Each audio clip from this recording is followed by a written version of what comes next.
Hello and welcome to our 202nd edition of the Film Seizure podcast, and it's a good one.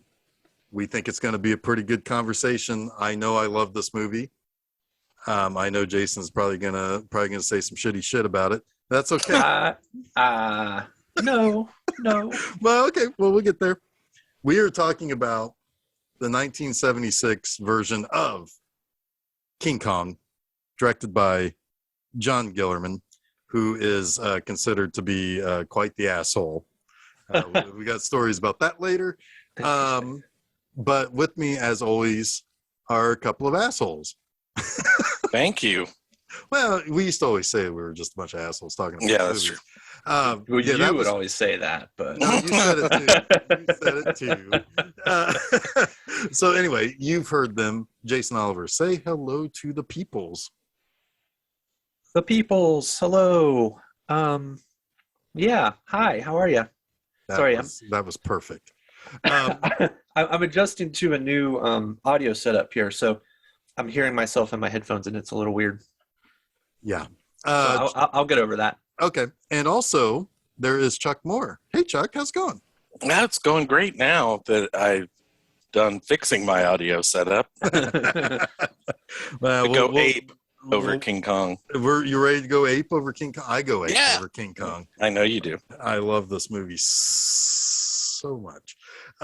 So this is something that I long thought would be a fun idea to do. This was the very first episode of Monster Mondays, was this movie, was this version. And I had said back then, some 150 some episodes ago for Monster Mondays, I said it may be somewhat what's the word I'm looking for? Biased? No, Abusive? I was a little bit of a Homer? no, what's the word I'm thinking? It's the Overindulgent? This is going swimmingly. yeah, I know this is going great. No, basically, You're like an ape outside a pool. I know, right? No, I said that it was kind of sacrilegious. Oh, To say that this was my favorite version of Kong. I wasn't even close to getting that word for you. No. I was not either. All I could think of was heretical. And it's like, wait a minute, that might kind of work actually. But anyway, it's not that I think it's the best representation of Kong. It's not that I think it's the best film that King Kong has been in. However, and this kind of has middle child syndrome too, a little bit. What would be your picks for those two things first? Well, the 1933 Kong is a marvel in movie making for 1933. But really, probably the best overall movie is Peter Jackson's. And that's partly because it takes the time, being twice as long as the original King Kong, to do more with the Andero character, to really just kind of do more in general. And it really kind of helps set up a lot of the situations and a lot of the characters a little bit better. But this didn't want to be a remake of the 33 version directly. It was going to take a lot of the elements, just like, it takes the basics. There's a monkey who likes blonde ladies who lives on a place called Skull Island. And that's... Boy, does he. Well, wait. Well, you say that there is quite the exchange value for blonde women. Yeah. Blonde women are worth 6 native women on Skull Island, apparently. That's right. Yeah. I mean, maybe it was just because there were 6 guys there. It's like, well, hey, we'll set you all up if you just give me that one. What I love is that the point of the woman is to sacrifice to Kong. So they know that Kong would prefer a blonde woman over 6 natives. They have that already worked out. They know that it'll make Kong happier to give him a blonde woman. Well, that is some intimate knowledge of the man's taste in women. Well, that's fair. The monkey man. But it's also fair to say that it is a very confusing economic system that the peoples of Skull Island have. So let's not just say that it's just, blonde white lady equals 6 native ladies. I mean, whatever it is, they were very excited about the prospect of that. Also, maybe, and you would think, okay, well, that means that one of their ladies doesn't have to be sacrificed to Kong, but they were just going to give them 6 of their women. Right. No, they were just going to give the one girl on the. No, they were offering 6 of their. I meant they were only going to give one of their women to Kong, but they would give away 6 off the island to be used in probably horrifying ways. Maybe that just means Kong would be appeased longer, but we're not even really there yet. So why are we talking about this? I'm getting into the pedantics of the socio-economic system of Skull Island. Exactly, and I don't know if we need to. So basically, this movie takes the basics of King Kong, and really what it wanted to do is to tell a 70s story. Now, I think there are 2 different ways that this can be interpreted too, because what's interesting is that at the time, a lot of the bigger critics were quite pleased with this movie for being not a direct remake, which I think later on people in the 80s and 90s look back on this movie differently because it wasn't a direct remake of the original Kong. So it's kind of interesting because I am of 2 different minds when I think about this movie and the tone that it sets, because in some ways it is a satire, and in other ways it is trying to be a 70s movie. The 70s. Okay, let me back up here for a second.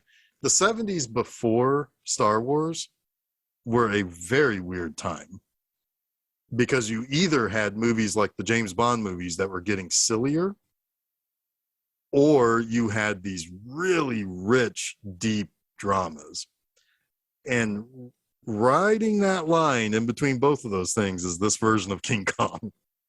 And sometimes it's a satire. Certainly Charles Grodin is a satirical character. And then you have somebody who seems seemingly very, very serious, which is the Jeff Bridges character.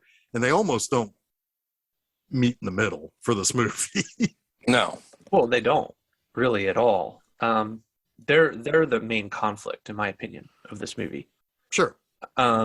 Well, and beyond that, if you take that one level down, why are they the main conflict? Well, one guy is a paleontologist who is a little bit more nature minded, and the other guy is an oil man. Yeah, it's an oil. I mean, right. I think that Jeff Bridges is called a hippie several times in this movie, right? Mm-hmm. It's a hippie versus the corporate shill, right? And he's got the long hair and the bushy beard. Oh man, his long hair is glorious. His bushy beard needs a trim. Oh, that thing that's got soup in it from weeks ago. Oh my god, it's outrageous. But yeah, man, like Kong, those locks are luscious. Kong on his own really just represents nature, right? Yeah. I mean, he's doing what he does, and while granted, he is in some way, shape, or form, I would argue, a tool of the native. So he's still kind of a tool of man, because I would say that Kong only accepts, whatever sacrifices they put out there, because that's how it's always been. So like he's just doing what he does, and he's been trained a little bit. Right. Put somebody out there, he'll take it, he'll probably break it, or eat it, or throw it off of a cliff or whatever. Right. This isn't a demand of Kong's. Like, he isn't demanding this. They have created a god out of him. Right. That has now created this kind of vicious circle of, well, now you've given him something that he is trained to come back for. So yeah, in a way, he is both nature and a tool, and a way of how we treat nature. And by nature, we treat nature. That's a lot of nature. Jason, you got an inquisitive look there. Do you agree or not agree? I to a degree, I think so. I didn't really think of it that way. What I'm used to is the more classic version of the story where Kong is truly the protector, right? You take Kong out of the equation of Skull Island, and Skull Island turns into a place of chaos, right? Right. Well, and they make mention of that in this movie. But there's a moment where Jeff Bridges talks about how now all the natives are just going to get drunk and fat because Kong isn't there to be their...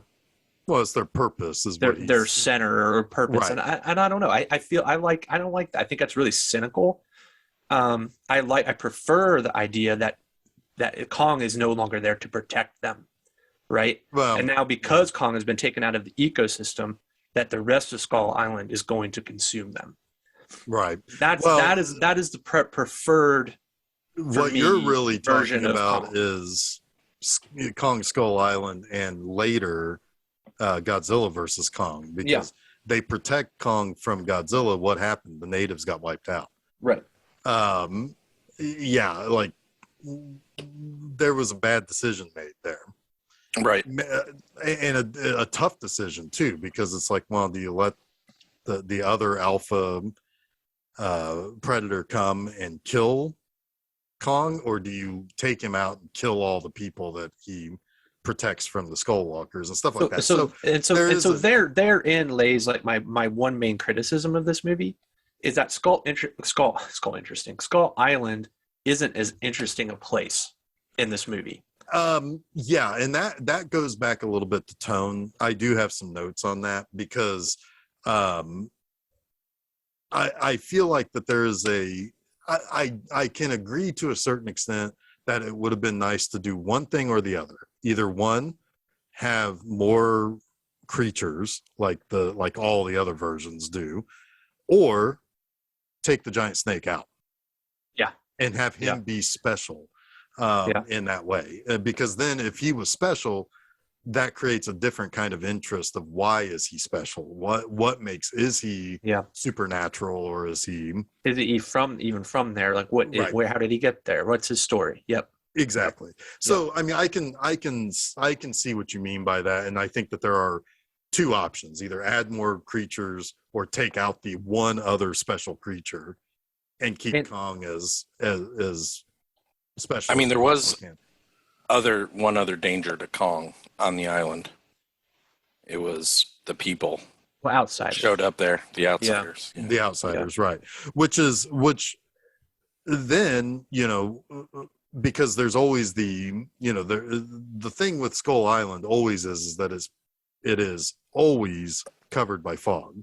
It's shrouded. Nobody can find it. Right. And that, I mean, and to that extent, that is the most natural place of things not evolving to death, or people remaining quote unquote uncivilized or whatever, or you have creatures that can't exist anyplace else because they can't escape it either.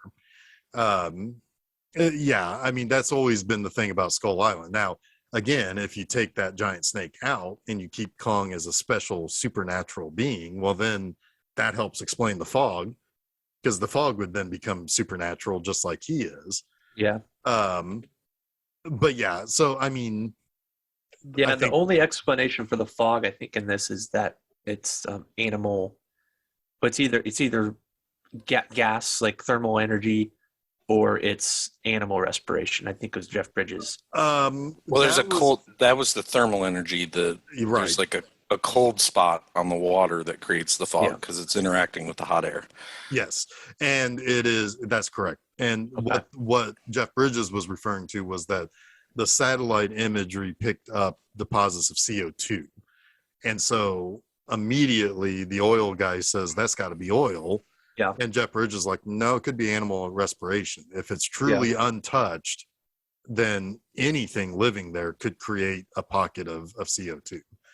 Yeah. And what they don't realize is that it's a really big something that's creating CO2, and probably also a lot of methane. Yeah. I mean, people meat goes down rough, you know. But anyway, so this is the King Kong story as seen through the lens of the 70s and seen through the lens of a weird period of time in film where this movie is both satirical but also tries to be grounded in some way, where you have some sensibilities, like you can't just go in and take their stuff. This isn't the 19th century anymore. That was a line. Right. Because that's Charles Grodin just wants to go in there and take their stuff. He wants to take their island. He wants to take, yeah, basically it's like show up with a handful of guns and we can get them, we can take over whatever we want. And it's like, yeah, it's not the 19th century anymore. The imperialism is dying in that sense, which is funny because it's not. It's really not. Right. It's a little bit more clandestine. If the United States found out there was oil there, yeah. But you know, and like there's the cynical, like, oh, just find out whatever crap we have on the boat that we don't need for the return trip. Just give it to them. And it's like, yeah, we got some busted radios we can give them or something. It's like, yeah, that's good enough. But it does speak true to the idea of imperialism becoming a corporate tactic, right? Mm-hmm. And not necessarily the tactic of a government. Right, exactly. It is, you know, the corporations, big corporations have become our new ruling entities. Correct. And this is also happening at a time of an energy crisis, to where like Charles Grodin basically says that everybody has to play their part for, you know, for this energy crisis to be solved, which also means that while he's sitting there under the parasol on the beach, his men are dying and he doesn't really give a shit. No, he's ironically saying that you need to give up your own self-interest for the betterment of society, while all he has is self-interest. Yes. Right. Exactly. Yeah. And, you know, and because there are little lines throughout the first half of this movie that he has that I think are hilarious. He's the best performance in this. He's amazing. Yeah. And he got a lot of credit for how he played that part. But yeah, he, like at one point, you know, he's like, well, he doesn't want the Jessica Lange character to go to the island. This is my favorite segment of the whole movie, like up to them getting off the boat. Sorry, go ahead. And he's like, well, I don't, you know, and she's like, well, why not? It's like, you're stiffing me for the charges of my credit card. It's like, I can be there. I can be the girl saved by Deep Throat. We'll come back around to that here in a minute. But we'll come back around to Jessica Lange in this. But you know, she's like, you know, and Jeff Bridges kind of coaxes him to take her with him because he takes a picture of them and he's like, don't print any of those. It's, you know, I'm a married man. And he's like, it's easily the cover of People magazine. He's like, okay, then just print one. Right. Yeah. He wants the fame of finding this thing that he's ultimately going to make riches off of.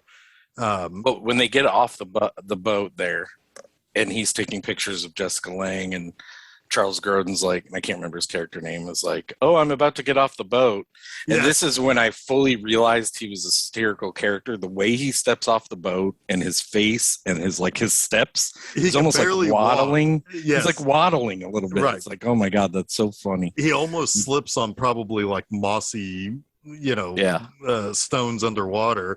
Yeah. And then he says, well, we don't want to get eaten on this island. Bring the bug spray. Yes. Now, in the TV edit, there's a fantastic cutback to Carnahan and Ed Lauder, who he just looks at him and then just shakes his head like, oh, you fucking idiot. It's like,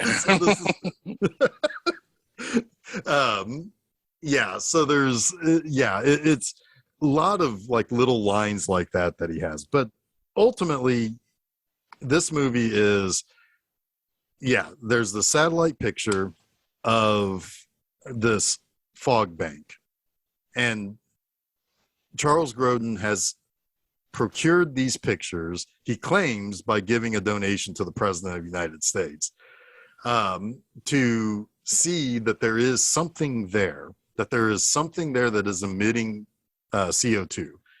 And his science guy, Rene Auberjonois, from Deep Space Nine. He's Odo from Deep Space Nine, everybody. I knew that guy. Yeah.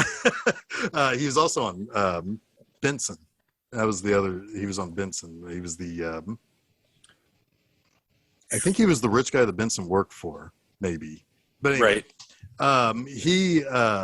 And he's like, yeah. So basically, Charles Grodin is betting everything, his entire career as an oil man, to go there first before Exxon or Mobil or whoever can get there first. And he's going to drill oil in a new place that is probably going to be, you can draw from it for decades, if not centuries, and make a ton of money off of it. Right. And meanwhile, you have Jeff Bridges' character, Jack Prescott, who is a paleontologist from Princeton, I think he says. Yeah. And he has snuck aboard the boat because he has heard the stories of this island.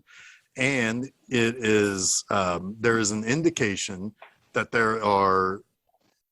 there's some sort of a creature there, a giant primate. He specializes in primates. So he, it's so funny because like immediately Charles Grodin calls him a lying hippie and then accuses him in the very next breath of working for another oil company, as if a hippie would work for an oil company. Right. Let alone spy on them. Yeah. It is funny. And Bridges had paid his way on the boat in a funny fake drunk scene. I don't get what the whole idea was behind that. Well, that's all in the TV edit.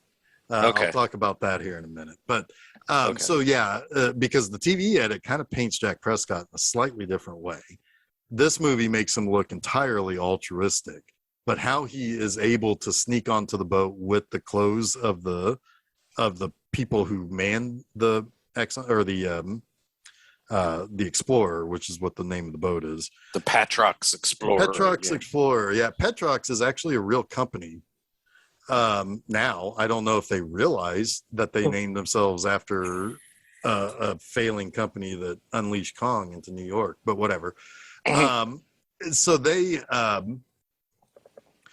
so it kind of, so basically he is snuck on board and he is like, so here's what I know about this place.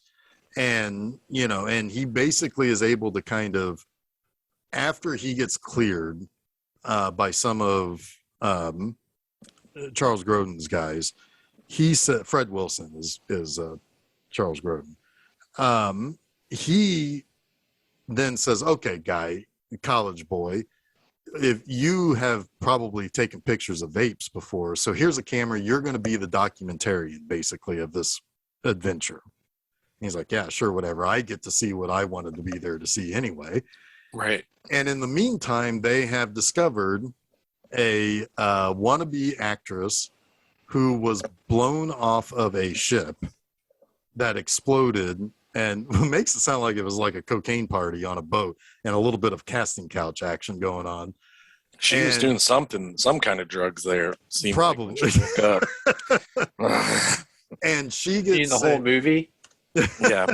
Well, she's an insane person in this movie. I think that is also part of the satire too, that because what they did was the Ann Darrow character from the original King Kong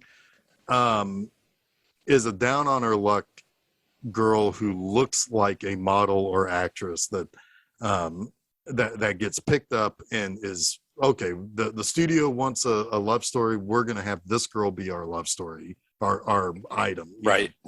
And so they just whisk her up and just take her out there.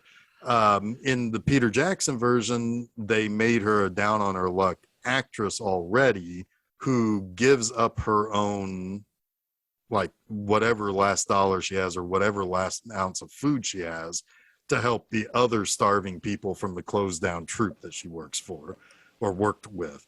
And so what this is kind of spinning that a little bit on its head and just making this a vapid, desperate girl who she's good enough to probably be in a porno, you know, and they just made her a vapid character instead of a down on her luck type of person. It's just, she was kind of stupid enough to believe somebody to say, I'm sailing to Hong Kong, I'll put you in my movie. And I don't think he was ever going to I think he just wanted to sleep with her and that was it. Yeah. She realizes that eventually. Right. But she has very little growth in this movie. No, and I count that as she got everything she wanted, but it's kind of one of those be careful what you wish for, because she did become the biggest star for about a night. Yeah. And it's going to haunt her that character is dead a year later. Probably. She's hard to watch because that character, Jessica Lange, is fine. Her performance is fine. She was written a shitty part, in my opinion. And it is the one thing in this movie that is really hard for me to like get behind. Like, I love so much about this movie, but almost every time she is saying anything scripted, it's not great. Well, one of my notes was that her stuff with Kong is actually pretty good. When she's talking to anyone, a human, it's bad. Well, I think it's kind of I think that is kind of part of that satire of that type of person, because it's like there is that weird period of time in the 70s. Again, the 70s, a very weird decade, but there is that weird period of time where it's post-hippie and before maybe Studio 54, where there is that weird adjustment period for the free woman, if that makes any sense, where it's like, it's still a lot of wiles that are being rested upon. And she is not particularly intelligent. She will just jump at whatever opportunity presents itself to her. And it's kind of partly, she's also maybe, she is sincere, but she's sincere about the wrong things. And I think that is kind of, again, it's kind of the opposite of the Andero, who is sincere and nice and kind and will still be the same person at the end that she was at the beginning, but for a completely different reason. What the hell's up with her name, though? Dawn? That's what I want. Dawn. Well, she was born Dawn, but she just switched the two letters so that she would be more memorable. See, that's everything you need to know about her right there, is that she will do anything to stand out. The problem is that continuously bites her in the ass the entire way through this. Honestly, her character is why I actually like the ending so much, and we won't talk about that yet. But as a teaser, there's something that happens at the end, or I should say, doesn't happen at the end, that I think makes this movie's ending something special. Yes. Oh, it's a tragic ending. I mean, it does not go well for any character, really, especially Kong. But so unless you've seen the sequel. Oh God! And I have. Fuck that movie. So anyway, so they've picked her up, and the thing is that they're headed out. They're not coming back to Surabaya in Indonesia anytime soon. So she's kind of stuck with them. Now, for the rest of the crew of the Petrox Explorer, they're quite pleased with this. There are several scenes cut out that are put back in for the TV edit, where they're like trying to spy on her taking a shower, and Jack notices this. And so what he does is he hands a guy the guy who's being held over the side of the boat to look into the little peephole on the whatever those are called. What are those called on the side of boats? Windows. Yeah, whatever. and he like these guys are like little mini Kongs, basically. Right. But they're setting up the Kong narrative, right? Right. And so and he hands that guy a life preserver, and then he pushes the guy holding his feet away from him, so he falls off the boat with the life preserver. God, he's a fucking murderous fool. That guy, that Prescott. You wouldn't survive that, probably. No. I mean, he did, because he came back later to die later in a much worse way. True. He's one of the ants on the log, by the way. Well, see, I was wondering, those guys might have been able to survive too, because... Well, one guy survived, but we don't ever see him again anyway. He gets lost. Anyway, go ahead. Yeah. So anyway, so basically... for a chunk of this movie, it's basically just her being kind of welcomed on board, her and Jack spending a lot of time as these two completely and totally separated characters from what the actual rest of the boat is going off to do. And then they eventually come across the fog bank, where they have to now take a smaller boat and with some of the people, and this is where Jessica Lange kind of convinces Charles Grodin to let her come ashore with them. And of course, Jeff Bridges is going there because he's documenting everything with cameras, but he's much more interested in taking pictures of Jessica Lange, as he should be. Yeah. So he's agreed to take pictures as payment for his room and board, basically, as stowing away. He had said that he would pay whatever is his fare, his fare ticket, basically. To which that was what tipped them off that he was a stowaway. I guess I should mention how the movie begins with the TV edit, because it does, like I said, it does kind of paint Jack as a different type of character. He probably beats someone up or kills them to get their uniform, right? Well, he pays he notices a Petrox guy is at an Indonesian bar dancing with probably an Indonesian hooker he's completely shit-faced drunk, and he pays the bartender to drug his next drink. Oh, nice. Drugs him, strips him, and takes his place.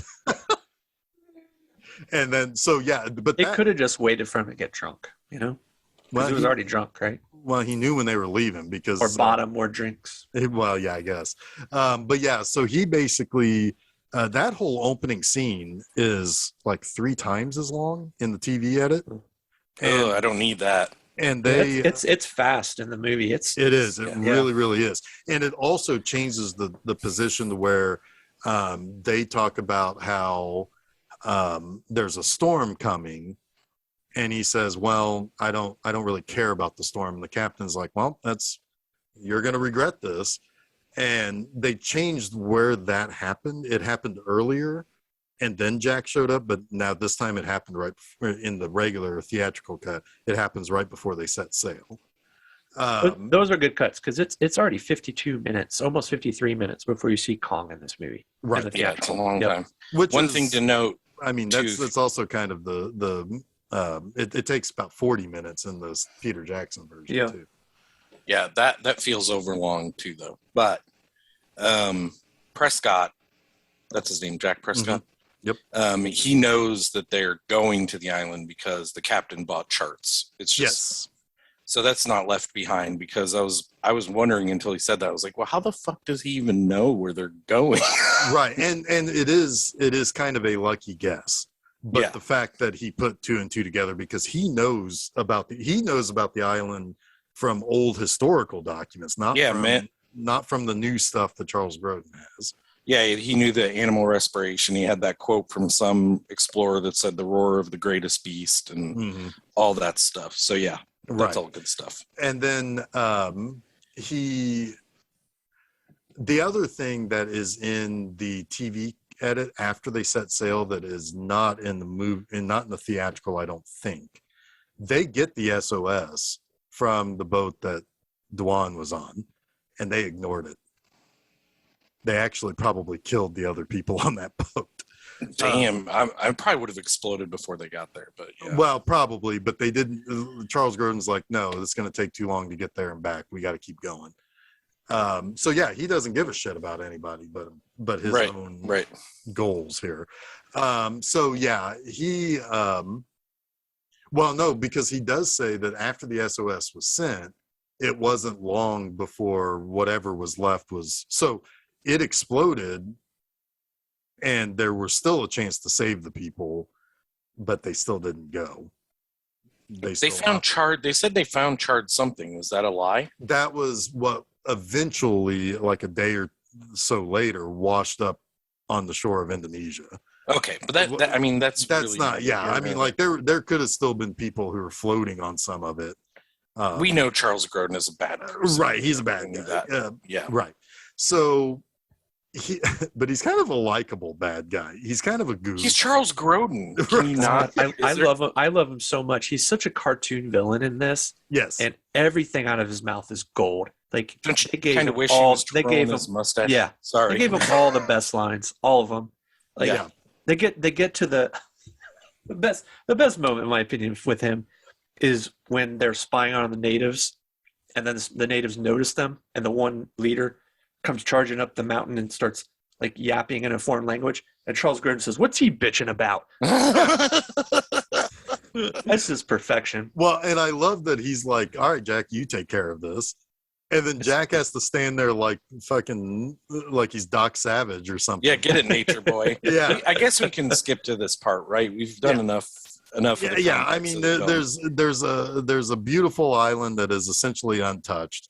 And they come across a giant wall to which Charles Grodin had always said, this place is untouched by the foot of man or something like that. And he's like, that's a wall that somebody built. He's like, no, I love this. Not. And then he says it's ancient. He says it's ancient. So he's like, people were here, but they're fucking dead. Yeah. And Bridges is like, well, I mean, they have to replace these boards or wooden parts every 6 month's. Right. Like, obviously there's someone in there. And then they start hearing the celebration, to which he says, unless there is what's he say? He says, unless a mechanical drum or something. Unless there's a German beer hall in there, an uninhabited German beer hall in there with a mechanical band, then I think you're wrong. Yeah. So you're wrong, Jason. Grodin didn't get all the best lines. That's a pretty good one. Yeah. Well, because it's so bizarrely like specific. Yeah, and it's so weird too. Like, this is a Kong movie, and I like Kong. I like Kong in this. But from them leaving the boat up until the finding the wall and the next scene where they're in there and the tribal ceremony to give away Kong and the night one that comes a little later are like my favorite. I love those parts of the movie. The tribal ceremony is so good. Yeah. Like, I'm like, that looks like real. I believe that. Yeah. You know, like I believe that's happening. Well, yeah. And there is, because at one point also Jack Prescott said one of the stories said something about once you marry the beast that touches the sky, something about death after that. Yes. And Jessica Lange asks him, it's like, oh, this must be a wedding ceremony, to which Jack's like, yeah, something like that. And he knows exactly what they're doing later when she ends up being stolen by the because he says, except that's not the groom is outside the wall. Right. Yeah, he knows exactly what's going on. He knows what's coming. Yeah. Because that's one of those things where where they I can't even remember which version of King Kong it is or the story, but like somebody mentions the fact that you don't build a wall to keep people out. You build a wall to keep something large out. Especially one that tall. Right. Yeah. It's like you want to keep people out, then you only really have to build it so high. Right. Something that's like 8 stories tall, you're keeping something very large out. So basically this is when the economics of this place comes into play. Jason's favorite part of this movie, trying to figure out, it's like how much Jessica Lange is worth versus native people. Do they get to pick out the Native women? Nope, If they they agree, they didn't. Okay, so no, they sent the 6 girls that they were willing to give up. Okay, all right. Yeah, they were probably all like really elderly. You know, Yeah, they can't do anything they didn't anymore. they didn't meet Charles Grodin's criteria. Yeah, No. Right. Yeah. So because he'd be willing to do a deal if it was the right deal. I mean, is it 100 women? You know? Yeah. Oh yeah. It's like, is it your oil? For oil, I'll Yeah. give you Jessica Lange. Yeah, Right. I'll give you all of these assholes. For But that's oil. what they're kind of ascertaining that at the same time they see this like kind of bubbling goo. bubbly black liquid. So which Odo's like, yeah, hey, that's that looks like what we came here for. Yeah, and Grodin then when they go back, so basically what they have to do to get out of that situation is fire shots into the air. Yeah, they go back to the boat. Obviously, the natives want Jessica Lange, or Dwan. I don't even like saying her name at this point. They want her, and there's some convenience here coming up. But Charles Grodin's character sends a note back to mainland saying the greatest oil discovery ever. To which his compatriots like, you might not want to say that yet. Yeah, Odo's like, sure. I don't think I like this. Yeah, yeah, and it's like, well, but it's like, come on, you got to think positive. You can't go anywhere if you're too safe. Basically, I do have a question though, and maybe I should save it for when it's more appropriate. But does Otto have more reason to dislike Grodin's character in the TV edit? Are we really going to call him Otto the whole... Otto is next week. Odo is who he plays on Star Trek. But Odo, yeah. Oh, sorry, well, I didn't know. Odo is a hell of a lot easier to pronounce than Renee Auberjonois. It's just really funny. Yeah. Well, but really, when you said Odo, though, I was like, oh, shit, that's where I know him from. Yeah, I said Deep Space Nine earlier. I missed that. Yeah. I said it twice, as a matter of fact. So, yeah, anyway, so... no, in the TV edit, I mean, he's just the science guy. He can't really change the operations of all of this. Like he can make the suggestions, and he's there to study whatever they find. Right. I just didn't understand his motives for when they find out it isn't oil. His laughing and he's out of a job. Everybody who's party to this is fine. But he wants to kick Charles Grodin when he's down. He wants to give him shit about. I think that she just realizes Charles Grodin is a piece of shit. And yeah, he's maybe, a dummy. Maybe. Yeah. He's a dummy. He's not a likable person. Yeah, right. And now Charles Grodin is fucked, probably worse than he is. So that's funny, you know. Well, yeah, I mean, Charles Grodin is definitely going to be fucked worse than he is, but everybody who was party to this plan is going to be out of a job, probably. Yeah. So I skipped a little far ahead, though. No, that's fine. So they Jack Prescott gets mad about the fact that Charles Grodin is willing to do things as if he's some sort of British fuck landing on, you know, the coast of Africa. It's like, give them bullshit, and then we'll take whatever we want from them. Manifest destiny, baby. Basically. And it's like, well, what do they know about anything? They don't know what they have. I want what they have. And Prescott's like, you didn't hear it. They kept chanting Kong.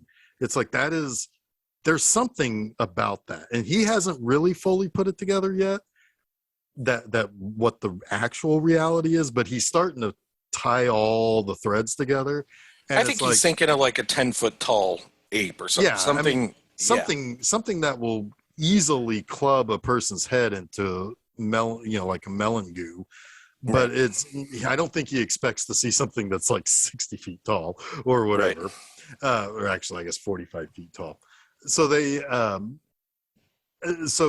like, you're messing with things you don't know. You think you know what you're doing, but you don't. You're an idiot. And so he kind of stomps off in a huff because he can't talk sense into any of these people. And he tells Jessica Lange, it's like, hey, I'm going to go get some champagne and probably some soup or something, whatever they got on that boat. And why don't you and I go back to your room, and we'll do our own little native dance. How's that sound? Yeah. And she's like, all right. And so, and And it's a clever line. It's the same line that's been used in all three of the main Kong movies, which was, "I'll be really disappointed if you're not here when I get back." Or if you are here. If you are, yeah, I'll be really disappointed if you are here when I get back. And so she's kind of like, "Oh, that's nice," and he walks off. And just like in all of the other Kong movies, she gets stolen right there at that point when he Yoink. Yeah, and so convenient that she's sitting out there. Yoink. But it is. I was trying to find a "she didn't get saved by Deep Throat that time" joke in there, but it doesn't quite work. Oh, yeah, failure on all levels. Yeah, so let's explain. I'll explain that here real quick. So yeah, on the boat that she was on that blew up, that she wanted to go to Hong Kong and make this movie with this guy who probably makes smut anyway. He decided to entertain everybody. He was going to show Deep Throat on his yacht or whatever. She didn't want to watch it, so she went out into the deck. The boat exploded, threw her from the deck, and she puts two and two together that, you know, her life was saved by Deep Throat because she didn't want to watch it. Thank you for explaining that, because I missed in her original explanation of what happened on the boat. She was so wild. Yeah, I didn't understand a word of what the fuck she was saying. Yeah. So yeah, Saved by Deep Throat. That's she was saved by Deep Throat. And so, so basically, this time I guess she wasn't saved by Deep Throat. There you go, Jason. I threw it in there for you. It's your joke. It landed with a thud, buddy. Yeah.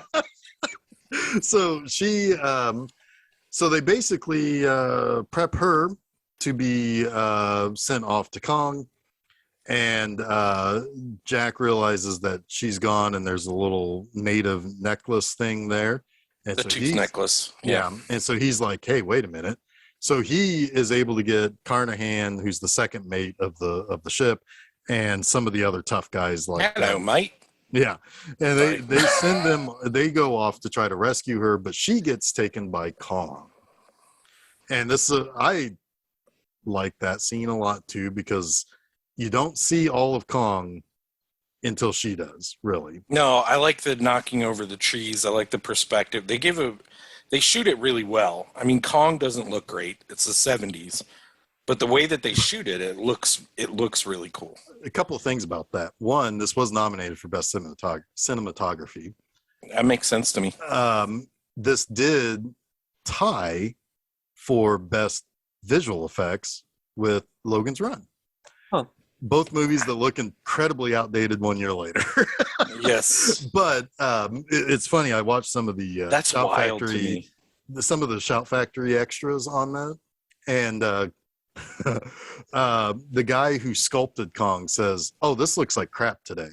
Compared to what we can do today, I think this looks like shit." It's like, but he, how many years later did he say that? Was that for the release, or was that? It was okay.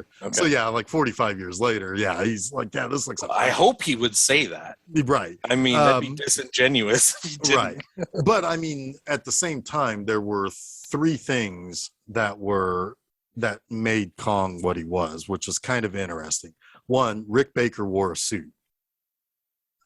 Two, they had basically it was it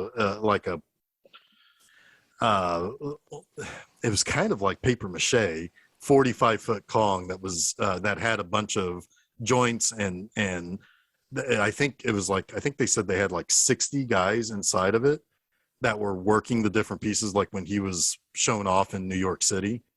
That's pretty cool. Yeah, it didn't go well at all. Yeah, I think they only used maybe less than half a second. Well, what ended up happening was or something. One of the joints broke, and it basically flooded the whole thing with hydraulic oil. And so everybody, and the only way in and out for the people were through the crotch. So they had 4,000 people extras there watching, while a bunch of Kong was taking a hydraulic shit, basically. And all these people coming out like freaking out, because if anything sparked in there, they were all going up. They were all dead. Right. And then they had just the arm that could pick up Jessica Lange. Now the problem with that was that when they first built it, they thought they had everything figured out, except for they put no stops. So the first time that Jessica Lange was in that grasp, they nearly killed her. They almost crushed her to death. Holy shit. She didn't want to go back into that for weeks, they said. Yeah, I don't blame her. Yeah. So so the special effect, this is the exact same thing as Jaws, right? It's like, it's amazing that they got any of this stuff to work, because none of it did. I think they said the only thing that really ended up working was the foam. Basically it was styrofoam, the dead Kong at the end of the movie, but that was a nightmare too. We'll get to that when we get to the end of this movie.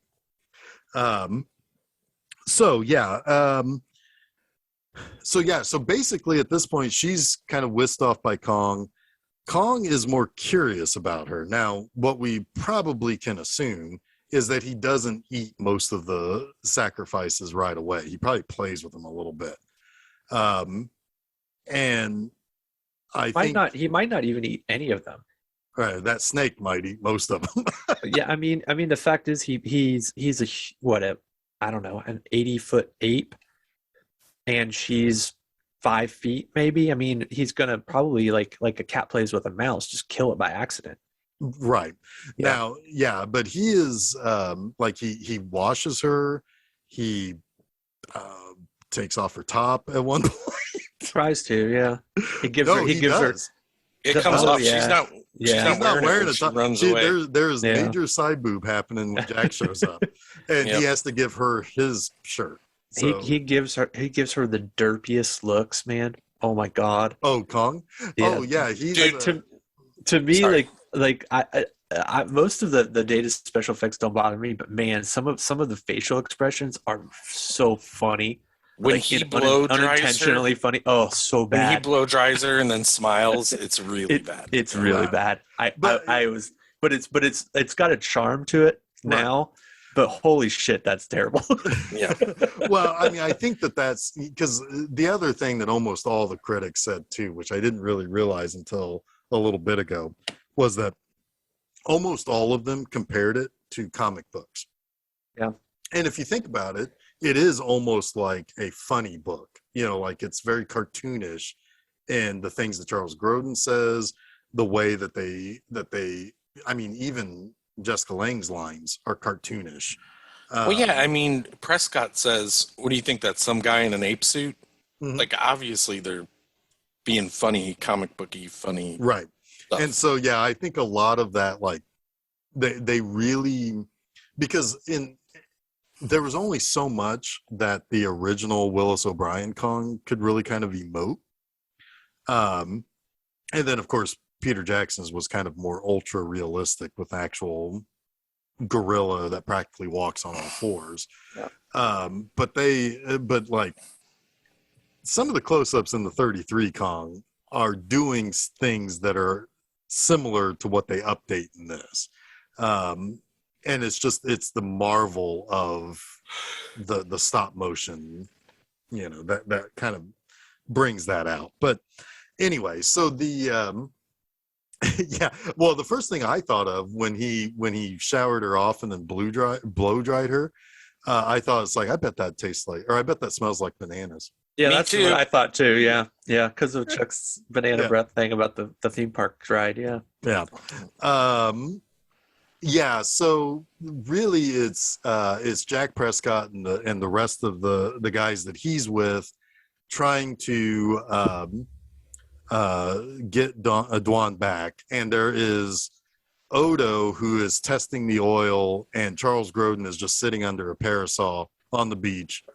He's waiting for people to do the seismic charges to get the lay of the land. Right, and he also is just kind of giving orders. Yeah, and he's trying to sound heroic. At one point, he's like, "Yes, go and get Dwan. That's the way to think, Jack." And then the guy's like, I think we should make camp for the night. And Jack eventually is like, yeah, I guess we better make camp. And he's like, all right, then make camp. It's so he is over the top. He's feckless. Yeah. But anyway, so he So that's all going, and essentially, basically everybody but the one black guy on the boat dies.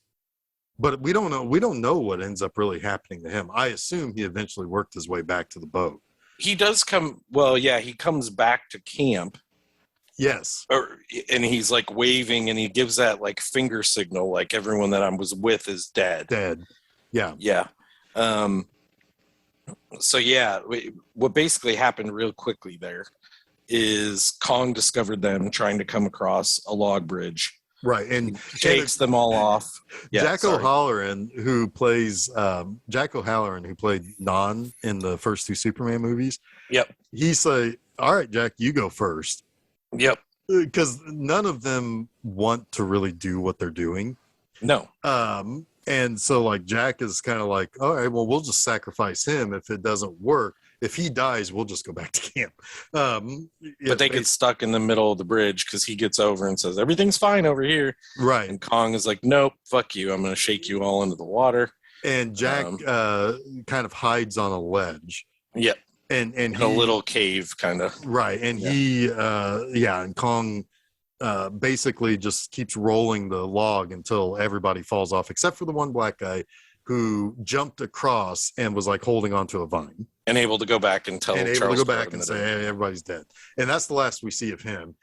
But it's shortly after that the snake comes to attack, well, I guess to try to eat Dwan. Yeah. But Kong kills the snake. Although it is pretty cool when he rips the jaw. That's kind of. Can you remind me, because that's totally iconic to me. Yeah, but I do not remember if he does that in 33. Yes, he killed the Tyrannosaurus Rex that way. Okay, yeah, that's the one I think is more iconic to me. Is the because T-Rex in 33. Yeah, because it's the T-Rex and this is just a giant snake. Although I mean, it's one of those things also where it's like, wow, that looks totally like a fake giant snake. But again, it's kind of charming in that sense because it's like, well, it's not like Kong exactly looks real either, even though, right. So like we said earlier, Charles Grodin has realized that his oil's not real. It needs 10,000 more years to mature, basically. Right. So instead of that, he decides, let's get a shit ton of chloroform in a net and knock the ape out, and I'll make money by bringing him back to the States. Which works. This does work. So what happens is that all of that is happening while Jack is basically trying to get away with Dwan from Kong. While he's fighting the snake, she takes off and runs. She takes off, and Jack is there, and he's like, "Hey, come on over here," and it's like, "Hey, I'm going to also cover up your boobs to everybody's disappointment." Stupid. Yeah. And then so they're like running, like they're basically being now chased by Kong. And meanwhile, everybody is preparing the chloroform trap, which is just basically digging a hole, filling it with chloroform, and then covering it up so that he falls into it. Yeah. And at one point, somebody says, estimated monkey time to your position, 5 minutes. And that tickled me. Good. Yeah, it's funny. Estimated monkey time. Yep. And gotta love it. Monkey time sounds fun. Yep. So they throw. I also like the one great line that Jessica Lange has in this is this thing is just never gonna work. Can't you see? To Kong. It's so good. Yeah. She also has the funny line, like she's afraid of heights. They took her up in the Empire State Building. Yeah. Once and she puked. Obviously a reference. Yeah. Obviously a reference. Yeah. Well, there's also the point where it's like, if you're ever picked up by a giant monkey and you want to be put down, just start talking about the Zodiac. He doesn't want to talk about I can't go into her. She's so fucking weird. She did have that funny line too, though, when she told Jack he was an Aries, and he's like, "How did you know that?" She's like, "Your ears." Yeah. And then she's like, "No, so and so told me. He knows everything about you." Yeah. So she has a sense of humor, but she's weird. She's weird. So Kong basically chases Dwan and Jack back to camp.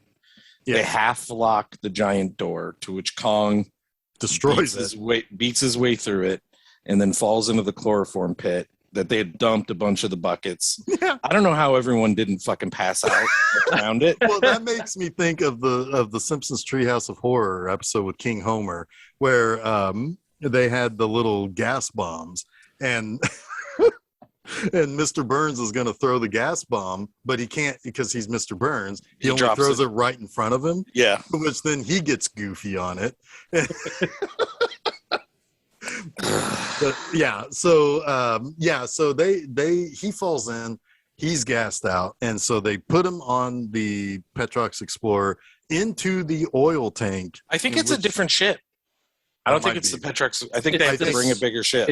It's the Suzanne Ostad. That's it. Yeah, you're right. That's right. They put it into the part of the tanker that is supposed to be where the oil goes, but they didn't get the oil. I want to call it my favorite shot in this movie is when Kong is in the pit and the score completely drops out and it's just his arm that comes up out of the pit, the giant mechanical Kong arm, and then it falls down back into the pit. Yeah, it's beautiful, beautifully shot, beautifully lit. The choice to have no music there is sublime, very cool. Well, it's like him passing out. Like when the music drops out, it's like it's significant. It's cool. I like John Barry knows what he's doing. That's why he's my favorite composer.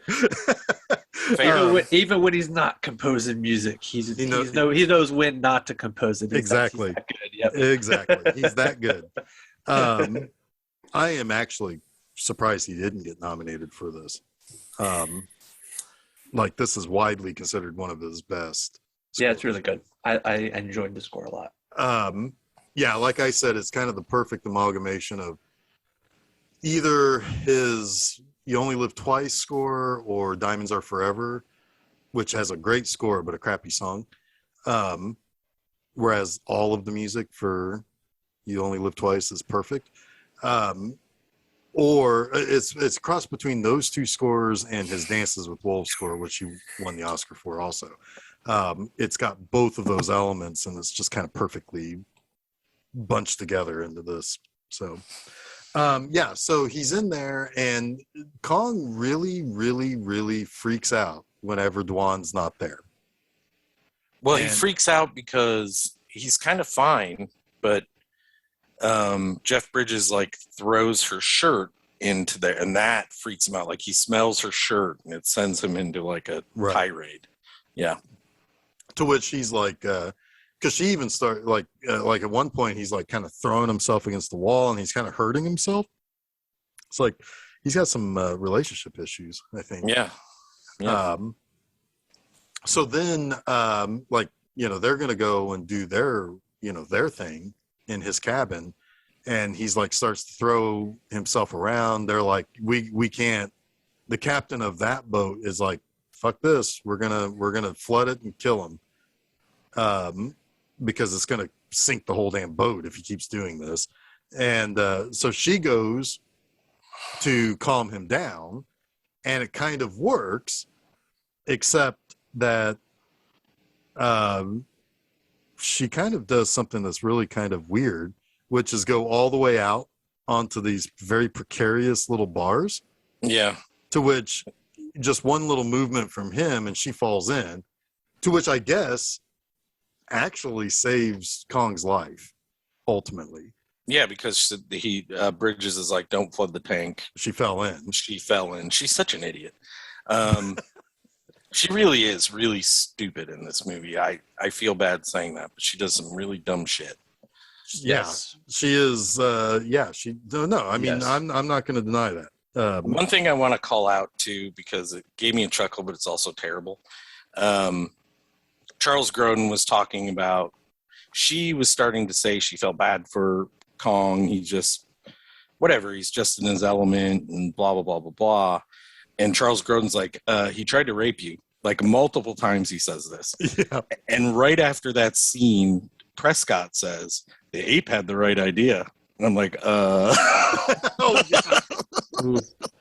Because he wants to have sex with her. It's kind of fucking weird. That is. I don't remember exactly how that's edited in the TV cut. I feel like that was just unfortunate editing from It one is scene to the next. clearly not meant to be Right. that way, but it comes off that way. Like, Yeah, big because time. like I think he is saying that about how attracted he is to her. Yes. But yeah, you're right. When it comes right after that scene, it's like, But Kong falls asleep after she falls in there, so she climbs back out. They get the boat safely to home, and next, right, is the big show, the big unveiling. Yes. Oh man, so this is what I remember the most from when I was a kid. This scene, Yeah.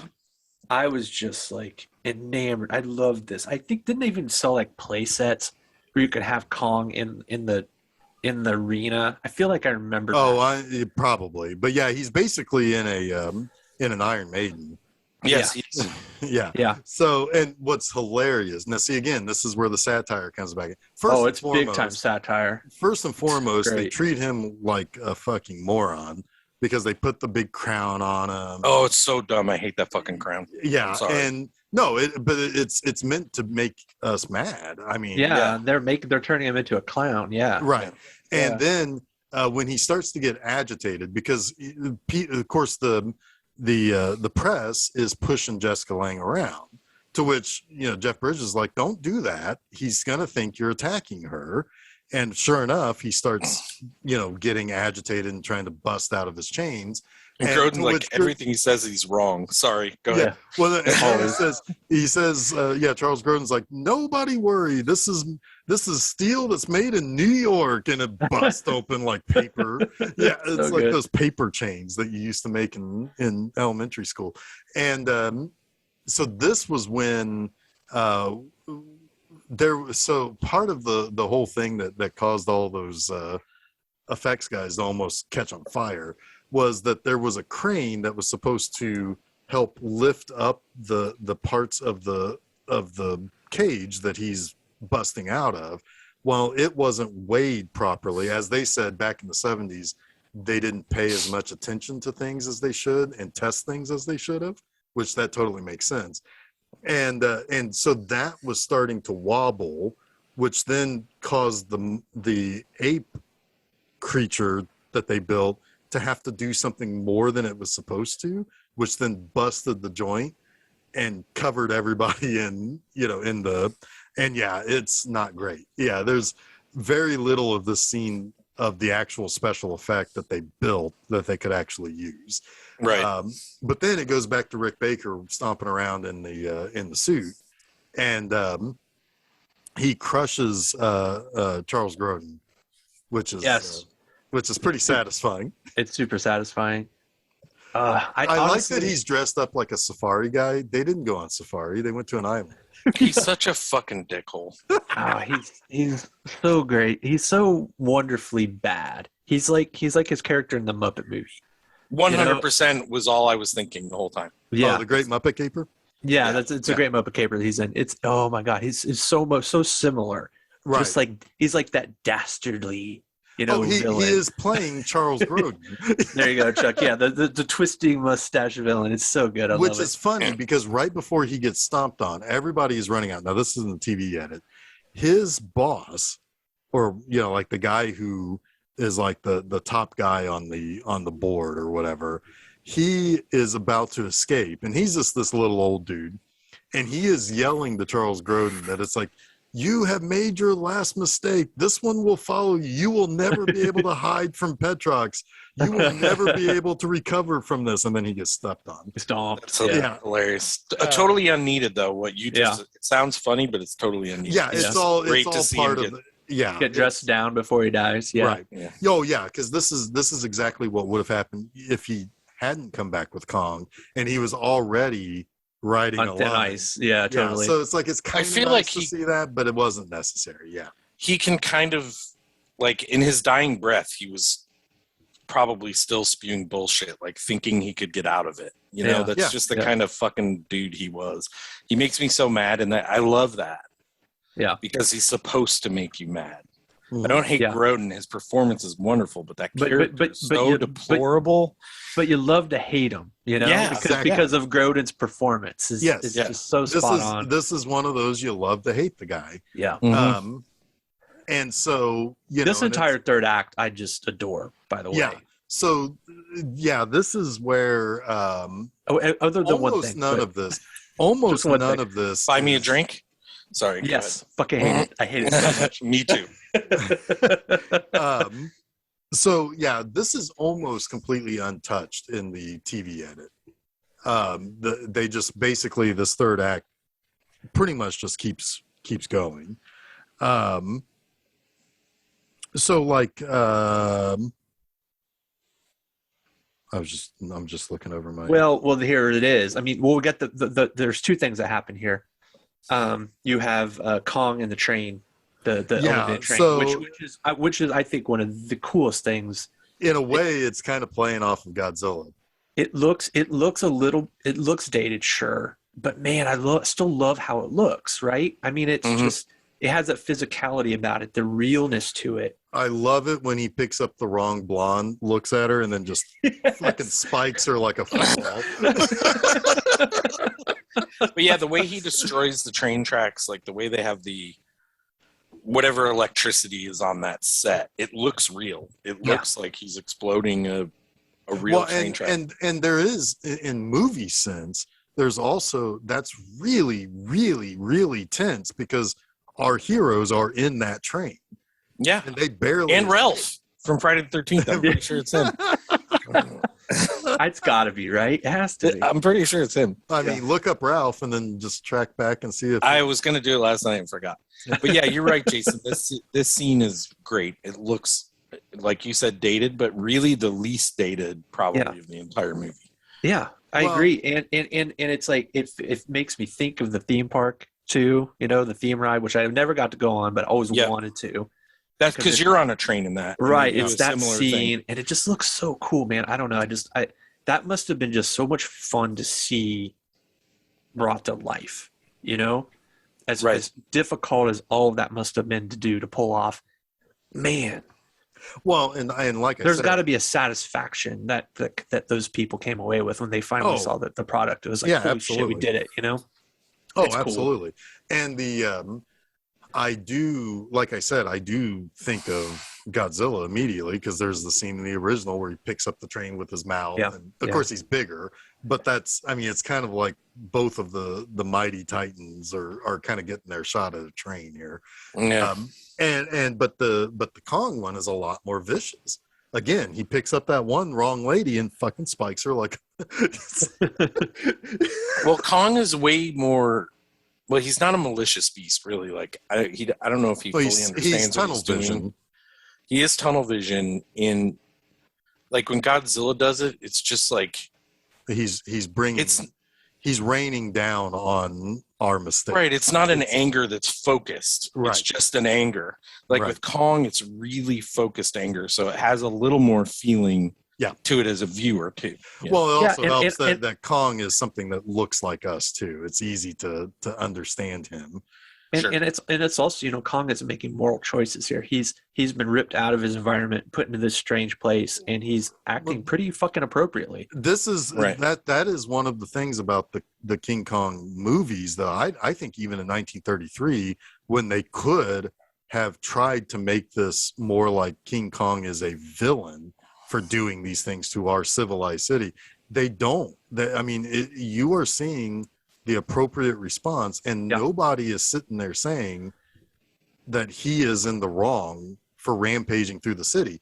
It was Carl Denham was wrong for not being able to keep him. Right. And so I kept having I'm sorry, Geoff, go ahead. No, I was just going to say, it's like that is something that's carried through every appearance of Kong that you've ever seen. He is something that is not meant to be ripped from his habitat. Right. Yeah, it's kind of like maybe urban sprawl is the wrong analogy, but there's a line by Modest Mouse that I kept thinking the whole end of this movie, and it's, I didn't move to the city moved to me, and I want out desperately. It's like like we are destroying nature by expanding, never ending, right? And this is nature's response when it's getting destroyed, is to, react or whatever. Sorry. Right. And a good giant monster movie should have some correlation to that. Yeah. Our reaction or our doing something to cause this to happen, to kind of come back at us. But then, as horrific and upsetting as it is, the reaction of the military is totally justified as well. It's like, how do we stop this thing? Well, but at the end, how do we reason with the giant ape? Well, you know what you do? You send everyone home. You tell them not to come out on the streets. Tell them to wait a year. Sorry. Right. Yeah, sorry, exactly. I'm drawing a weird comparison. Yeah, But you get what I'm saying. It's one of those things where it's like, because like the military has to now defend and keep the people who are absolutely innocent in this. Right. They've been put in a terrible situation. Right. Yeah. Exactly. Like the guy by corporate greed. Exactly. And the guy who had the most comeuppance to pay, well, he's already paid it, but now unfortunately there are other people paying for it too, like that poor wrong blonde lady who's now splat on the ground. Yeah. But so anyways, Prescott and Dwan run away through the city. There's so many bikes thrown on the ground in this movie by people. It's kind of funny. But anyway, they find one each guy other. Sees Kong coming towards him. He's just like, fuck this bike. Yep. Jeff Bridges does it too with a bike, an actual bicycle. But they run away in the most ridiculous fucking thing I can think of. She's like, buy me a drink. And I don't want to. Well, I will say that thematically, it kind of makes sense because while she's acting like an idiot, it's an idiot to even want to stop at a bar while this shit's happening. She's broken at this point. My problem is she's taking no responsibility for her part in this, and it's when she's trying on furs in the bar that Susan, my wife, says, "My God, she's psychotic." Well, and this is and Bridges gave her the furs though. But right, and he did it to make a point. He's like, you this is not going to happen because you need this, and I'm just a professor. Yeah, but this ain't going to happen. But it sets up an ending though. Yes, it does set up an ending in it. But yeah, man, I don't like her. Yeah. Talk about the ending. So Jeff Bridges notices when he looks at the Twin Towers, he's like, that looks really familiar. And then they go in, they have their drink, and they come back out, and he realizes there's something on Skull Island that looks exactly like that. This is where Kong is going to go. So he calls John Agar in the weirdest cameo ever, because John Agar was not in any Kong movies.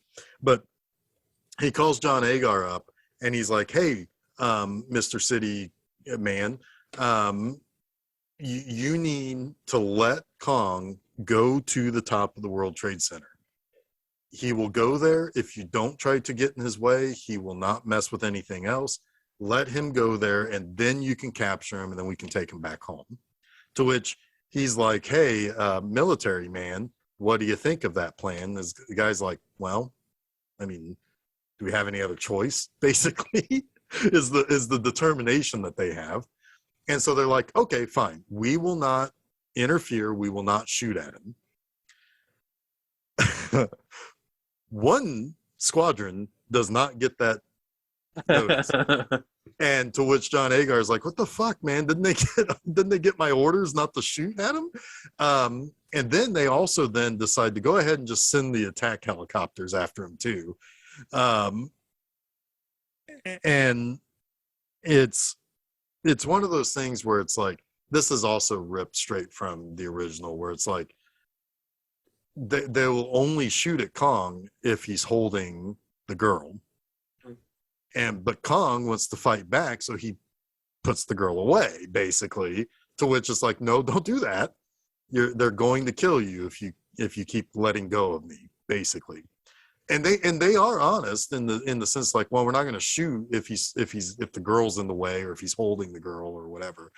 There is one little interesting. There is one thing added to this final act from the TV edit. He gets about halfway up the Twin Towers and he stops and looks around and he's tired before he goes back up the rest of the way. They're much bigger. Like they're much bigger than the rocks. Apparently so. Yeah. But yeah, so it's pretty much a bloodbath. Yeah. And you've got Jeff Bridges in the other building watching, and actually celebrating when Kong like fucks up one of the helicopters. And you've got Jessica Lange on top, who can't talk sense into him to pick her back up, and he is just getting fucking blown away here. It's a lot of blood.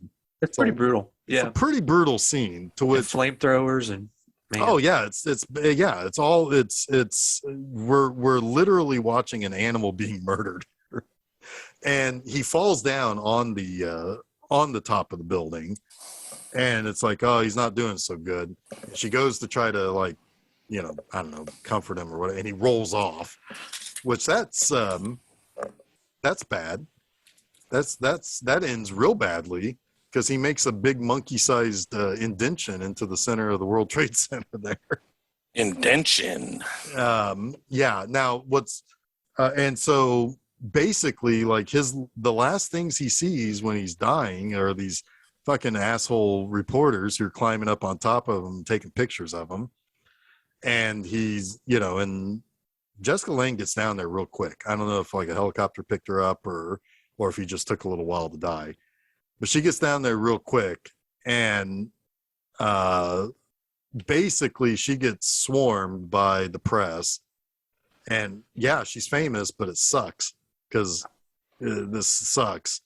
And Jack can't get to her, and he just was like, I'm just going to leave. Yeah, I love that. You expect him to go to her and embrace or something, and he doesn't. He's like, nah. It's too much at this point. There's no coming back from this for her. There's nothing I can do to solve this. And she got what she wanted. She caused it, in a sense, so he would never forgive her for it. Right. He'd never forgive her for Kong being in that situation. Yeah. So yeah, that's really sad. That's very faithful in the Peter Jackson movie, as I remember it. Like the ending.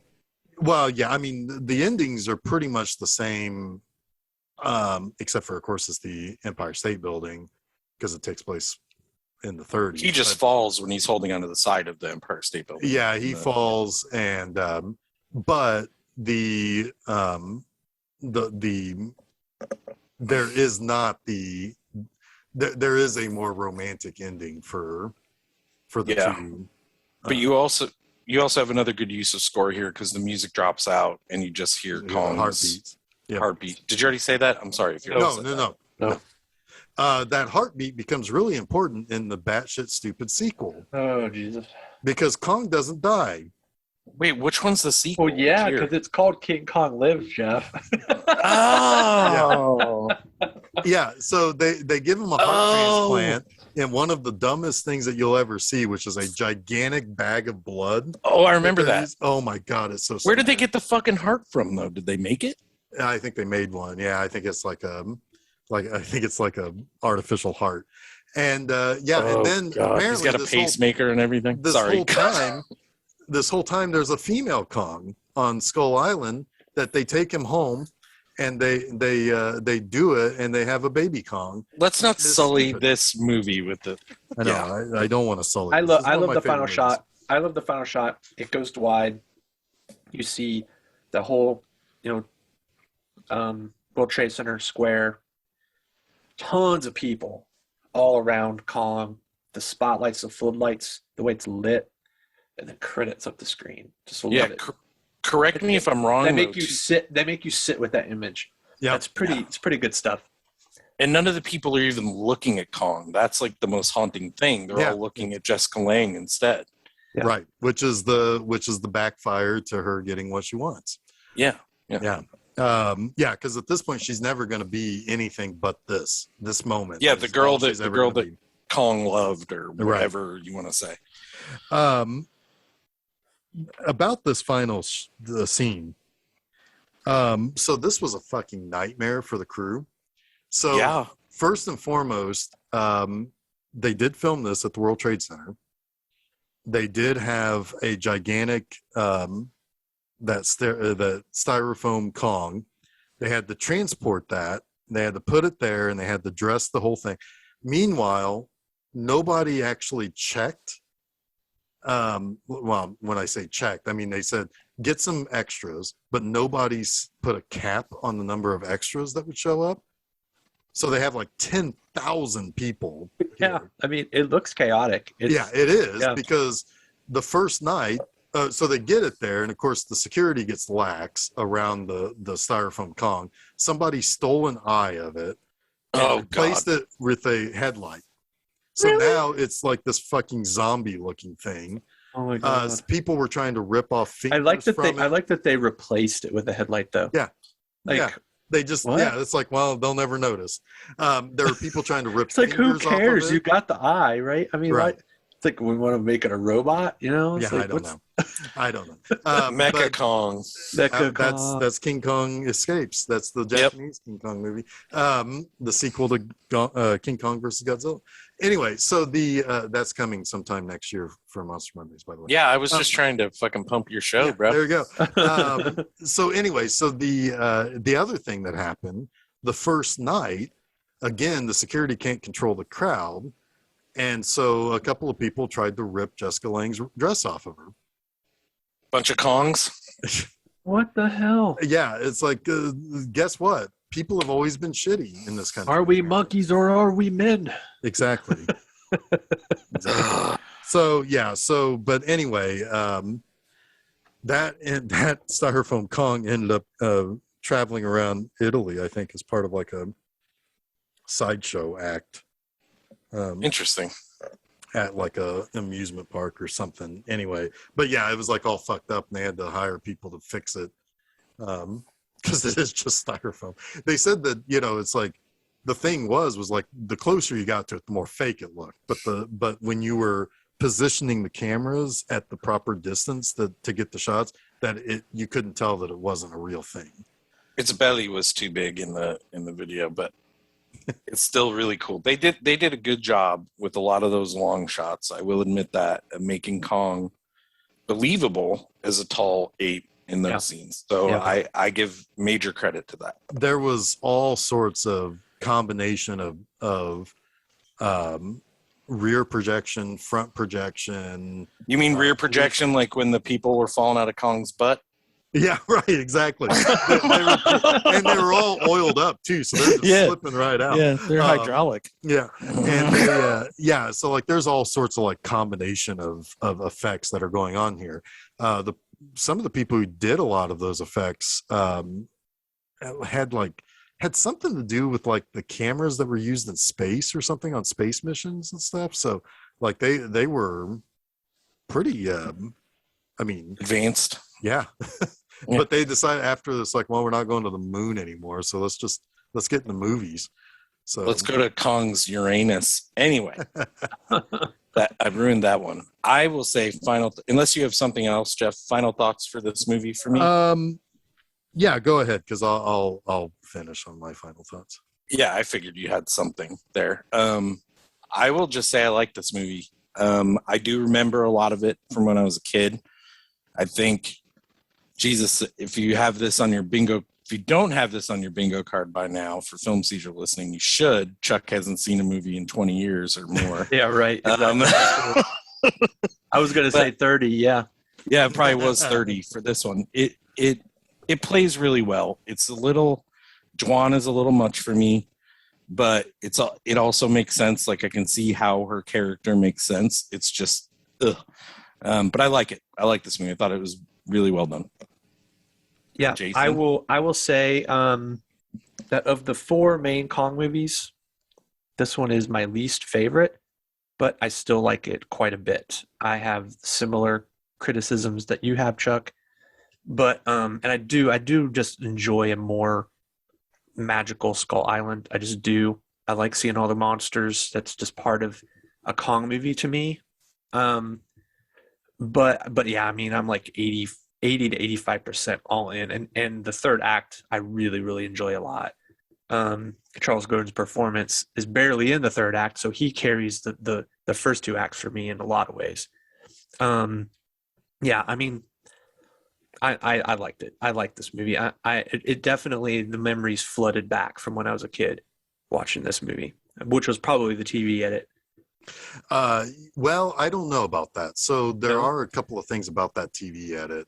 The 3-hour TV edit was done as a 2-night thing, and if you watch it on the Shout Factory release, they actually stop it halfway through, and then you think it's restarting, but it actually isn't. It's replaying the credits, and then it's giving you a almost like a last time. So for the people who missed the first night, they could come in and still know what's going on in the second night. That's funny that they kept it like that. That's Yeah, cool. well, it does say that outside of changing the aspect ratio, they changed nothing about the edit. So like there are shots that are reused or other takes that are used for reaction shots, and you can see somebody that would have been cut off in the pan and scan. They're talking, but you can't hear them, and it's like they just took the elements that were available and put it and recreated that television edit. And so, yeah, but that television edit was sold to, I think, NBC, I think they said, and it was sold for $19 million. It was the most expensive license for a movie to be shown on TV at that time, for like a long time too. I mean, yeah, hell, that was almost the entire budget of the movie. Yeah. And the movie already was the 5th most successful movie of 77 because it was released so late in the year. By the way, in 2 days, it's the 45th anniversary. So it was released so late in the year that that all of its gross came in 77, and it was still the 5th highest grossing movie of 77. So the other thing was, so that 3-hour cut was used for a 2-night event. It was in 79, and I think again they said in 83 they used it. But what we mostly grew up on was the theatrical version cut into a 2.5 or 3-hour version, or TV with the commercials and everything put in for like ABC and stuff like that. Because I remember this playing a lot in the summer. Almost every summer it was like that was when the Bond movies were going to be on, like Monday night or Sunday night at the movies, and then King Kong would show up at some point, and then by the end of the summer The Shining was on, and that was my summer.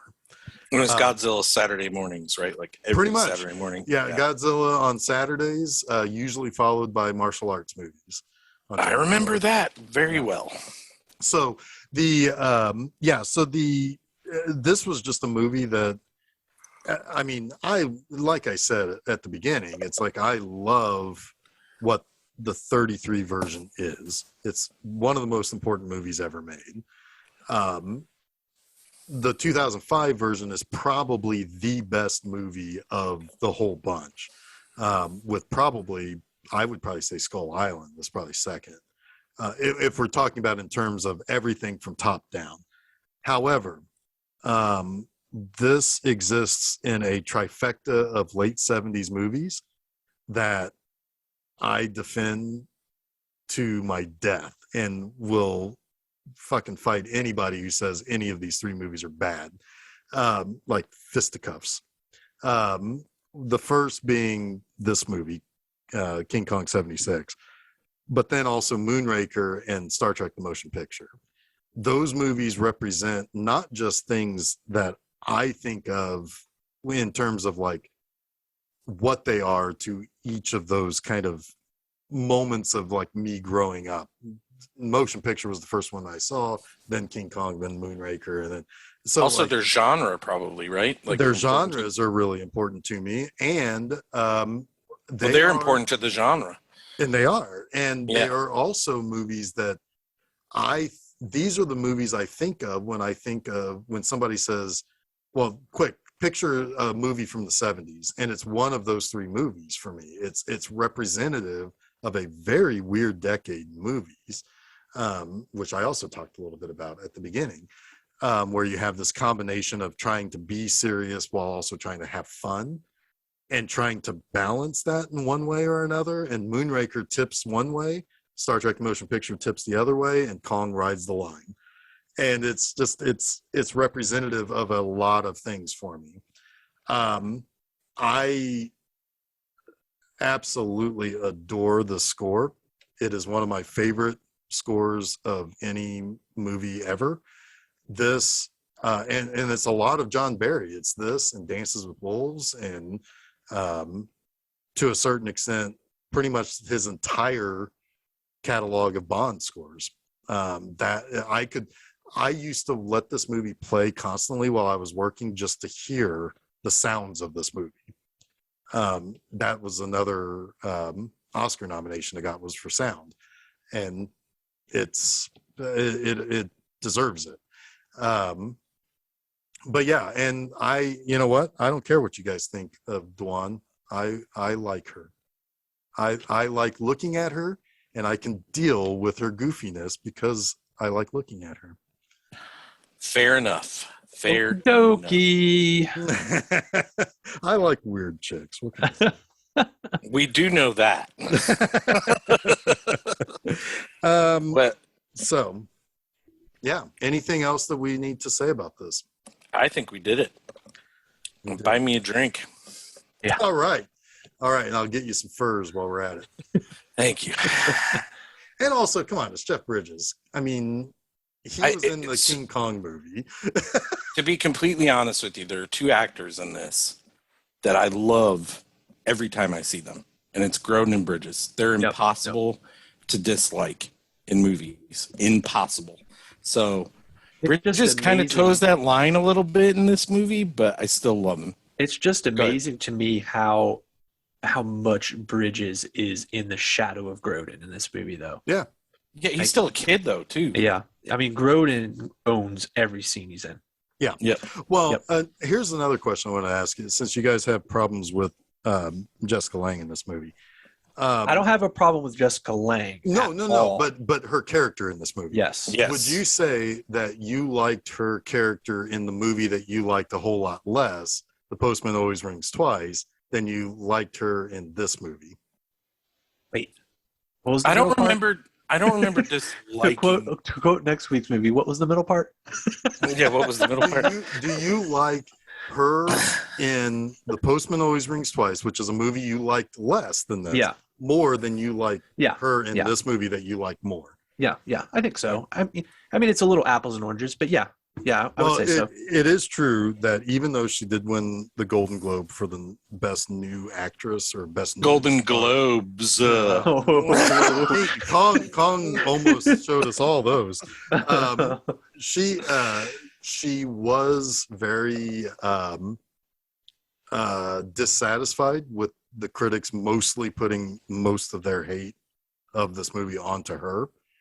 I get why. I really do. It's unfortunate, but I get it. She didn't make another movie for 3 years. She spent 3 years absolutely throwing herself into every acting class she could get into. Now, of course, she's a 2-time Oscar winner now. So she didn't act bad in this either, though. That's the funny thing. That's the thing. And there are people who will say she didn't have to do that, but there were so many people that were. It was almost like, it's kind of the same thing like when the Razzies nominate Stanley Kubrick for The Shining.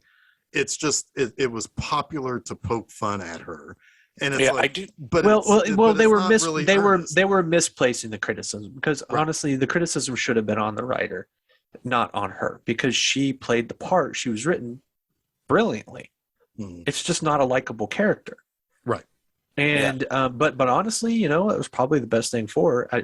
I would gather she probably wouldn't have 2 Oscars if it weren't for that experience, because of what she put into her craft because of it. Yeah, I will say this: I don't want to go out on a huge limb here, but I'm pretty sure I didn't dislike The Postman Rings Twice. No, you did. None of us liked that movie. I did not like it. You guys definitely did not. I think I defended it a lot, even though maybe I didn't like it. We liked a lot of it. Like, I think I have most of the popular criticism of that movie, which is Jessica Lange and Jack Nicholson are perfectly fine in the movie. Yeah, 100%. But the movie misses a lot of things. Like, it doesn't even put the reason why the movie is called The Postman Always Rings Twice into the fucking movie. Which is a huge part of the novel and of the first movie. It went for kind of style and for what is it? The well, it went for the sexy part. Right. I'm trying to try. What was the word for that? But yes, eroticism. Yeah. Rather than telling a compelling story. Oh, whatever. That has nothing to do with Kong. But I did like this movie. No matter what I thought about A Postman Rings Twice, I definitely liked Kong better, but I liked her better in Postman Rings Twice. So that's for sure. I mean, yeah. That's fair. Just to answer your question, I respectfully disagree with you guys. I like her in everything. So there we go. There you go. We've been had. You got us. You've been got. So next week, Chuck, what are we doing next week? Oh, let me ask. I'll start with Jason. I want to ask you a question. Who would be really upset if King Kong got killed?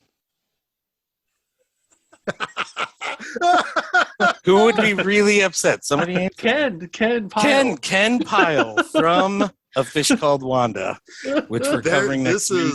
This is one of, I think, this is among the very best comedies ever, in my opinion. Well, let's talk about that next week. I agree. Just if you wanted to, I know some people like it when it's a first-time watch for me to listen to the episode, so I'm going to tease it. This was a first-time watch for me. I'd never seen this movie. I don't know how I missed it. I just never saw it. I watched it for the first time 2 days ago, last night actually, and I fucking loved it. Fantastic. So, tune in next week. Oh, this is going to be good. This is going to be good convos. Yes, good tease. Right. I cannot wait. Go ahead, Geoff. Where can they find us or whatever? Well, so next week, also, I have a Monster Mondays episode. It is Frankenstein Meets the Wolfman. Now, one thing I do want to say real quick, I have been teasing a change coming to Monster Mondays, unfortunately, due to some circumstances that are not entirely out of my control, but difficult to deal with. Entirely unwarranted to want to deal with. Absolutely. I am actually not going to end up making those changes. So we're still going to do the Monster Mondays every Monday going forever as far as I'm concerned, but it's not going to be a video show. It's a little bit more than I expected. And, unfortunate, but you're going to kick ass at it. Yeah, unfortunate, but you know what? We'll go from there, and there may be an evolution to the show that is still going to be a podcast, but still maybe a little bit more fun even than it had been. So anyway, but next week is Frankenstein Meets the Wolfman on there. You can find both of those shows at filmseizure.com. You can also follow us Facebook, Twitter, and Instagram at Film Seizure. You can go and get those episodes at several podcast places. If you have a favorite, like Spotify or TuneIn or whatever, Apple, Google, whatever, just search for Film Seizure. I bet you'll find us. Also, this weekend is on Friday on bmovieanima.com. I have Hollywood Chainsaw Hookers. So article number 301 is really bringing the heat with the chainsaw hookers. This Saturday is the penultimate episode of season 2 of Film Seizure, of B Movie Enema, the series, and that is King Frat, which is the one movie that teaches me that sometimes you can make fart jokes not funny. Unfortunate. Because that movie is a piece of shit. That takes a lot for you to say that, I think. I'm in pain. You guys should watch the episode. I'm in fucking pain. Love it. And you want to hear something funny about that movie? I hated it. My co-host actually liked it, and I still had her read her lines the way I wrote them. In reality, she liked it. In reality, she liked it. Well, you're the director. So. I'm the writer, director, the producer. We'll have to see how she performs when she's at odds with her words. Very well. She actually makes that show a lot better. Anyway, so so do those things, and next week we'll be back with a plot to steal some diamonds and some fishies. Yeah. Eat some fishies. Let's eat some fishies while we do that. Yeah. All right. So until next week when we do those things, I am King Kong Geoff. I am some guy in an ape suit. What have you two been bitching about? You've been listening to Film Seizure. That's the first time none of us said our name. Yeah. Well, Geoff did say Geoff. I did. But